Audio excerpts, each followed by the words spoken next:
Salam inside for you and a very big good morning, good evening, good afternoon, depend with where you are. Mungu akujalie neema, utukufu na baraka zake wakati tunapoandaa film hizi siwezi kufikia jinsi ambavyo zimepangwa. Neema yake na utukufu lake liweze kupatia the great and a wonderful understanding jinsi ambavyo inavyotakikana maishani mwa mwanadamu. If it's your first time, karibu sana, because of you we are here ili tuweze kuelimisha na kukusaidia upate kujua zaidi na kupata mema na utukufu wa Mungu jinsi inavyofaa katika maisha yako, jinsi ambavyo inavyotakikana katika maisha ya mwanadamu. Niite mkufunzi wa habari njema Apostle Dennis. If it's your first time to be in our YouTube channel, nimekuambia feel free.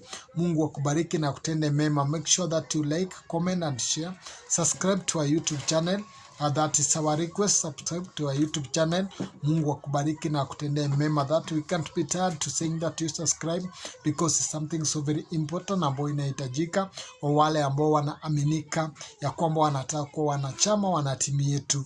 Mungu akubariki na kutendea mema, utukufu lake na fadhili zake sikufikia. Today we are going to talk about umuhimu wa maombi, jinsi ambavyo inavyotakikana umuhimu wa maombi ama kuombewa. Kuna vitu ambao unaweza we mwenyewe na kuna vitu usioweza we mwenyewe, na zile ambazo hauwezi we mwenyewe Mungu huwa ameweka. Kwani Mungu huwa ameweka wale ambao wapakwa mafuta wake, wale ambao amechagua na akaweka mahali hapo. Wale ambao amechagua akaweka mahali hapo ameweka ili waweze kuelimisha, waweze kusaidia, waweze kusaidia katika mambo ambao unapaswa kuenda ndani yake, yale usioweza. Utukufu wa Mungu na fadhili zake sipate kusimamisha ili upate kusimama na kuwa shwari kabisa. So karibu sana, utukufu wa Mungu na fadhili zake sikujalie understand. We are going to talk about umuhimu wa kuombewa ama umuhimu wa maombi. Nimekuambia kuna yale unaweza na kuna yale usiyoweza. Somo letu tunatoa katika first reading. Somo la kwanza, Yeremiah chapter 37, Yeremiah chapter 37 mstari wake ni 3. Maandiko inatuambia hivi: hata hivyo mfalme Sedekia akamtuma Yeukali mwana wa Selemia pamoja na kuhani Sefania mwana wa Masea kwa nabii Yeremia na ujumbe huu: tafadhali utuombee kwa Bwana Mungu wetu. Tafadhali utuombee kwa Bwana Mungu wetu. This is a king and he sent 3 people ili waweze kumsihi Yeremia aweze akasimama, aweze kusaidia katika maombi. Akamwambia, nendeni kwa nabii Yeremia, mwambieni tafadhali uweze kutuombea. Una yale unaweza kujiombea na kuna yale usioweza kujiombea. Una yale nguvu ya pesa inaweza ikafanya na kuna yale nguvu ya pesa inaweza ikalemewa. Una yale nguvu zako inaweza fanya na kuna ile ambao nguvu zako haiwezi kufanya. So unapaswa kunyenyekesha mbele za Mungu, unapaswa kumwamini Mungu, kumsubiri Mungu, kujikabidhi mikononi mwake kwa njia ya kutaka kuelekezwa, kwa njia ya kutaka kuombewa, kwa njia ya kutaka kufanyiwa ibada maalumu ambayo inatakikana katika maisha mwanadamu aliye hai. Itakuwa jambo nzuri sana. Mungu wa mbinguni, mfalme akumba mbingu na nchi, atakujalia neema wake na utukufu lake, itakufungulia milango na utapokea yale ambao moyo wako ilikuwa inatamani, ama kile ambacho haukuwa unadhania kana kwamba inaweza tendeka ama inaweza patikana, itapatikana by the grace of God. So huyu ambao ni mfalme Sedekia akatuma Yoakimu, akatuma Selemia, akatuma na Sefania, wa watu 3.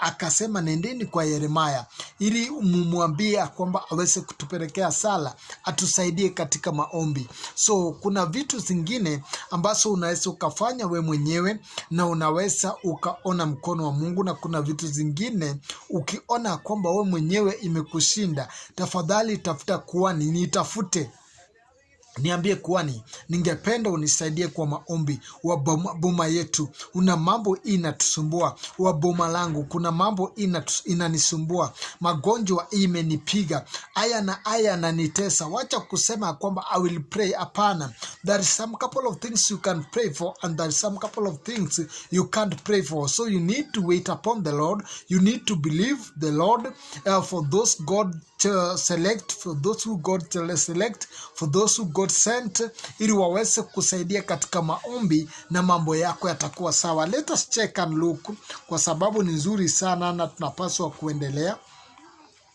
na tuweze kuwa na ufahamu kwa mambo haya yote ambayo inanenwa mahali hapa katika kitabu cha Hesabu ama Numbers, Hesabu chapter 21 verse 6. Maandiko inatuambia tunapaswa kuendea verse 7, lakini nimerudi nyuma kidogo, mstari wake ni verse 6. Inasema 21 verse 6 inasema, ndipo Bwana akapeleka nyoka wenye sumu katikati yao, wakawaua watu, nao wa Israeli wengi wakafa. Ndipo Bwana. Umejua kuna mambo mengine sio Saitani huwa anafanya, ni Mungu ndio huwa anafanya. So as the word say there, ndipo Bwana akapeleka nyoka wenye sumu, nyoka wakali, ili aende waangamize. Una mahali pengine penye uwa mtu anapotelea, una mahali pengine penye uwa mtu anawacha njia, una mahali pengine penye mtu uwa anakosea bila kujua. So what you're supposed to do there is to go before God, to umuombe Mungu ama umtolee Mungu dhabihu ama sadaka zako. Uambie Mungu, Baba naomba unisamee. Unapoenda kuokoani, utoe sadaka, dhabihu zako, matoleo zako. Hakuna kitu ambacho haitawezekana. Hakuna kitu ambacho haitatendeka, itatendeka kwa neema. Let us listen to verse 7. Watu wakamjia Moses na kusema, tumetenda dhambi wakati tuliponena dhidi ya Bwana na dhidi yako. Muombe Bwana ili atuondolee hawa nyoka. Hivyo Mose akawaombea au watu, muombe Bwana ili atuondolee nyoka hawa, na hivyo Mose akawaombea. Na Mose baada ya kuwaombea, Mungu akampatia mwelekeo jinsi ambavyo atakavyoweza kufanya ili wale already walikuwa wamekwisha kuumwa wapate kupona. So wakati ambapo unapokuja kwangu, ninakuombea, utukufu wa Mungu na fadhili zake zinatupatia light way jinsi ambavyo tunapaswa kufanya, nini ambao tunapaswa kuendelea tutende, na ili hayo yote mabaya yaweze kuondoka na utukufu wa Mungu itashuka kwako. Biashara yako itaweza kuendelea, maisha yako itaweza kuendelea, au magonjwa Mungu ataweza kuyaondoa.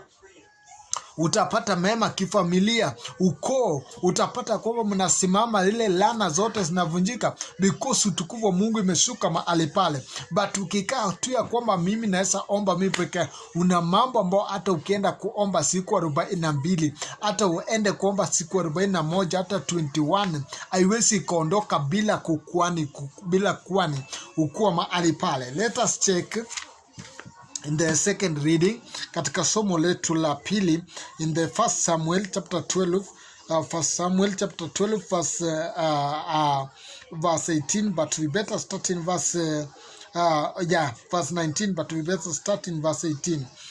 Kisha Samueli akamuomba Bwana, na siku ile Bwana akatuma gurumo na mvua, hivyo watu wote wakamwogopa sana Bwana na Samueli. Kisha Samueli akamuomba Bwana, na Bwana akatuma gurumo kali, radi kali na mvua. Wale watu wakaogopa sana Samueli, wakaogopa sana na Mungu, kwa sababu hao walikuwa wanajua kwamba tunaweza tukaomba, lakini katika maombi yao hakuna kitu ambacho ilikuwa inafanyika, manake they are not the chosen one. Kuna watu anakuanga, kuna mtu anakuanga the chosen one, amechaguliwa, Mungu amemwandaa. Na Mungu kama ameandaa mtu is the chosen one na amekukabidhi, basi huyu anaweza kukusaidia, anaweza kusimama pamoja nawe hadi ukaweze kuona utukufu wa Mungu, mapungufu yaweze kuondoka, magonjwa yaweze kuondoka, dhiki yapate kuondoka, mema yapate kutendeka maishani mwako, because you are with the chosen one, yule ambao amechaguliwa. hao watu walikuwa kuna Samueli, na Samueli alikuwa kwa karibu nao, wanajua jinsi ambavyo Samueli huwa anaomba, wanajua jinsi ambavyo huwa kunaombwa, lakini bado wanaenda wananyekea ya kwamba tuombee. Una vitu au pasi kupeleka kielele na kimbelembele, unapaswa kunyenyekesha kwa Mungu na kuvumilia na kutulia mbele za Mungu, ili uweze kupata msaada, uweze kupata kusimama, uweze kupata ushindi katika ya mambo ambayo unaopitia, katika mambo ambayo unaenda through. Let us check katika kitabu cha third reading Kutoka, katika kitabu cha Kutoka chapter 8 verse 28. Kutoka 8 verse 28. Kutoka 8 verse 28, maandiko inatuambia hivi. Farao, Kutoka 8 verse 28, Farao akamwambia, nitawaruhusu waende, nitawaruhusu mwende kumtolea Bwana Mungu wenu dhabihu huko jangwani, lakini hamna ruhusa kuenda mbali sana. Sasa mniombee. Basi huyu ni mtu ambao anaitwa Farao. This is the Exodus, mahali pale Mungu alipokuwa anatoa wana wa Israeli kutoka kwa mikono yake. Maandiko inatuambia vizuri sana, naye akaruhusu wana wa Israeli waweze kuondoka. Anajibu mahali pale, anasema Farao akawaambia, nitawaruhusu muende. Na Musa akamwambia, okay, kama utaturuhusu tuende ni vizuri. Na mbona anataka kuruhusu waweze kuenda? Kwa sababu kuna vitu ambazo zilikuwa zimeingia maishani mwake, vitu mbaya. Mainzi zilikuwa zimejaa kwake. Inzi zilikuwa zimejaa kwake, kwa watumishi wake, kwa kila mtu. Inzi kama ile ambao kama ile ambao iko katika mahali kuna mavi, mahali ambapo kuna vitu zimekufa, zilikuwa zimejaa kwake mahali pale.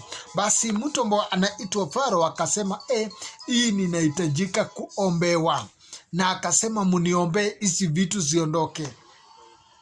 That why I tell you, una vitu pesa inaweza fanya, una vitu nguvu zako zinaweza fanya, una vitu ambazo Mwenyezi Mungu anaweza fanya wa kutumia mpako wa mafuta wake, yule ambao amechagua, yule ambao ameteua. So you need to be relaxed and trust in God. Wakati ambapo anapokupatia kuani, na kama una kuani, just choose me, I am here.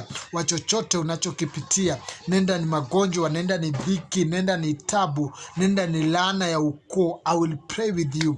You will see the hand of God, I promise you. Ikuwe ni shida, ikuwe ni biashara, ni mzuri, I'll pray with you and you will see the hand of God in a big way. Kwa sababu hakuna kisichowezekana kwa Mungu. Ikuwe ni magonjwa, ikuwe ni dhiki ya aina gani, yote inawezekana. Na Mungu amenipatia hiyo power, Mungu amenipatia hiyo uwezo. So kama amenipatia uwezo, that why I tell you, I'm here because of you. We are talking about the importance of prayer, ama umuhimu wa maombi. Basi wacha tuende kwa third reading, ama somo la tatu, inayotoka katika kitabu cha Samuel, 1 Samuel chapter 12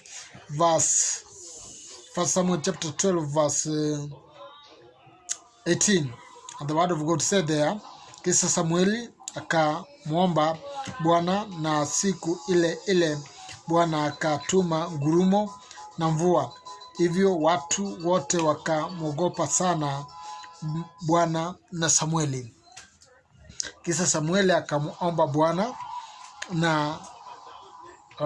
na siku ile ile Bwana akatuma ngurumo na mvua. So watu wote wakaogopa Bwana na wakaogopa sana Samueli. Mbona walikuwa wanaogopa Bwana? Manake walikuwa naomba huyo Bwana, wanashinda huyo Bwana wetu tunayemuomba, Mungu wetu tunayemuomba, mbona asikilizi? Lakini kuna yule ambao the chosen one, aliyekuwa amechagua, mpako wa mafuta wake ambao amechagua, ambao anajua kwamba huyu ndio niko ndani yake, nikimuita, akiniita nitaitika. Basi walikuwa wanajiombea, lakini baada ya kujiweka wazi mbele za Mungu, wakasema kwamba hii hatuwezi. Kuna mambo usiyaweza, kubali uyawezi. Kuna mambo ambayo unapaswa kusema kwamba hauyawezi, because hauyawezi, naye Mungu wa mbinguni atakusaidia, atakujalia neema. So we talk there and they say that no, we need something important, something prayer.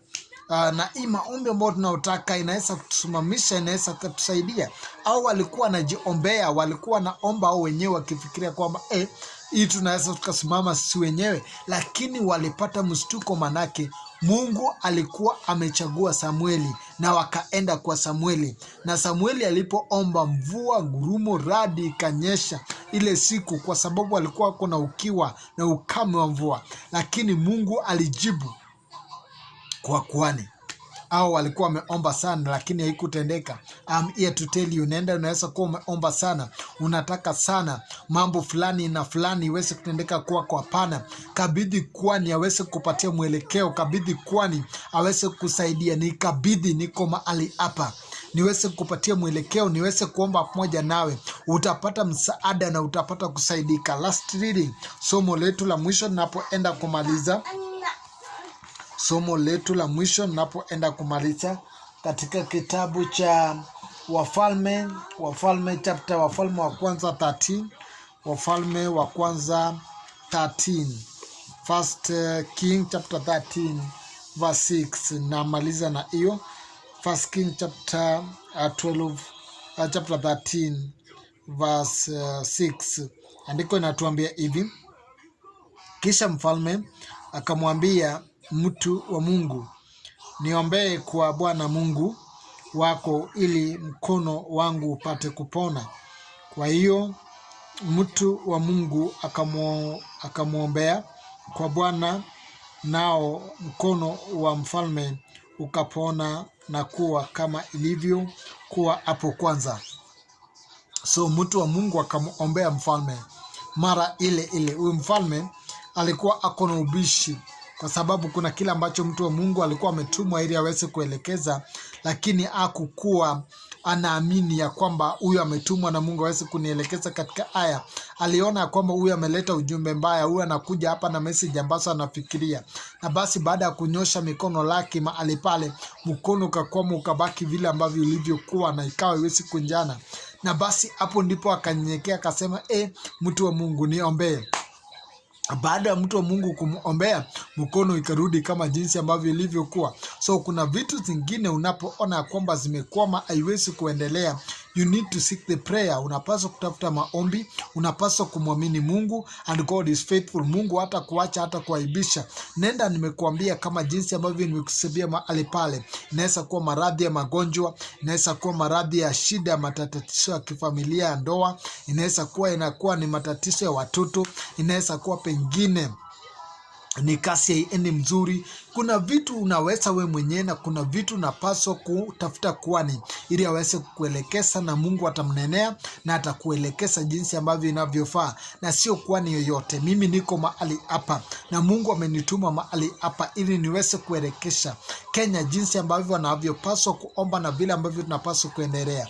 Mungu akubariki na kutendea mema. If you believe, you can comment, you can tell me, we can pray together, na utaona mkono wa Mungu. You will come here to testify the greatness and the goodness of God. Sina mengi zaidi ya kuongezea zaidi ya hapo.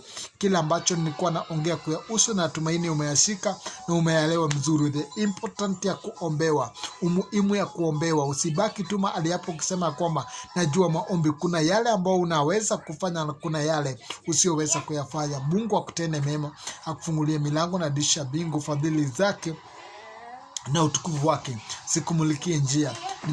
Kama vile ambavyo nilivyokuambia pale mwanzo nilipokuwa tunaanzia, mara yako ya kwanza ukiwa una join na wa YouTube channel, make sure that you subscribe, like and share. Tuko mahali hapa kwa ajili yako, kwa hivyo karibu sana. Baraka za Mungu na neema yake kufungulie milango na kupigania katika yale unayohitaji. Shalom and God bless you. See you later. Mungu akubariki na kutende mema. If you need a prayer, Father, we thank you and with the glory and all the honor. Tetea mtoto wako, kampiganie kwa yale usiyoweza, kwa yale ambao ana uwezo na nguvu, ukamtetee ili iweze kusimama. Neema yako na utukufu lako limpatie neema na rehema ya kukubalika katika ufalme wako kwa yale anayopitia, ukomeshe yale yasiyofaa na yale yanayofaa uweze kumtendea kama jinsi inavyotakikana. In the mighty name of Lord Jesus Christ I pray. Yale sijaomba Roho yako Mtakatifu aweze kukamilisha sala ili aweze kutimia kama jinsi inavyotakikana. In the mighty name of Lord Jesus Christ we pray and we believe. Amen. Mungu akubariki na kutende mema. Sina mengi zaidi ya kuongeza zaidi ya hapo. Wish you all the best. Shalom and bye bye.